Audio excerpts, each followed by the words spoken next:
bukan karena kita tidak menguasai materi. Kita mungkin sangat memahami persoalannya, tetapi cara kita menyampaikannya belum terstruktur. Kemampuan bicara terstruktur bukan hanya dibutuhkan saat kita presentasi. Ketika memimpin meeting, menjelaskan masalah kepada atasan, lalu memberikan arahan kepada tim, menyampaikan ide, bahkan menjawab pertanyaan secara spontan. Insya Allah, saya akan berbagi 7 teknik yang sederhana dan bisa kita gunakan dalam berbagai situasi, dan 7 teknik ini sudah populer. Kita mulai dari teknik yang pertama. Teknik pertama saya menyebutnya adalah arema. A-nya adalah analogi, R-nya adalah relevansi, dan M-nya adalah makna. Mari kita lihat bagaimana cara menggunakannya. Kali ini kita mencontohkan tentang marketing hotel. Analogi. Seorang petani tidak mungkin baru menanam padi hari ini. Ketika dia ingin panen bulan depan, jauh sebelum masa panen, dia sudah menyiapkan lahan. Memilih bibit, menanam, merawat, apa yang bisa membuat hasil panennya gagal pun sudah diperkirakan. Masuk relevansi. Marketing hotel juga seperti itu. Kalau bulan depan kita membutuhkan okupansi yang tinggi, kita tidak bisa baru bergerak bulan depan juga. Corporate account harus dibangun dari sekarang. Relasi dengan travel agent harus dijaga. Event dan grup bisnis harus dipetakan. Bahkan kalender di kota tempat hotel kita berada harus kita kuasai event apa saja yang ada. Bahkan ketika low season, kita antisipasi sebelumnya, dan ketika penurunan terjadi, kita sudah tahu harus berbuat apa. Maknanya seorang marketing tidak cukup hanya melihat berapa kamar yang berhasil terjual hari ini. Dia harus mampu melihat kebutuhan bisnis beberapa langkah ke depan. Karena ketika okupansi sudah turun, seringkali itu merupakan hasil dari apa yang dilakukannya atau tidak dilakukan beberapa minggu atau beberapa bulan yang lalu.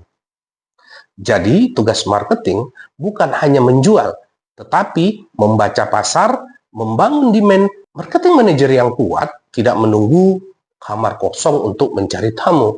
Dia sudah jalankan strategi jauh-jauh hari sebelumnya. Sehingga ketika waktunya tiba, hotel tinggal memetik hasilnya. Contoh yang kedua kita terapkan di dalam perjalanan karir. Analogi. Kalau kita ingin naik ke puncak gunung, perjalanannya tentu tidak selalu nyaman.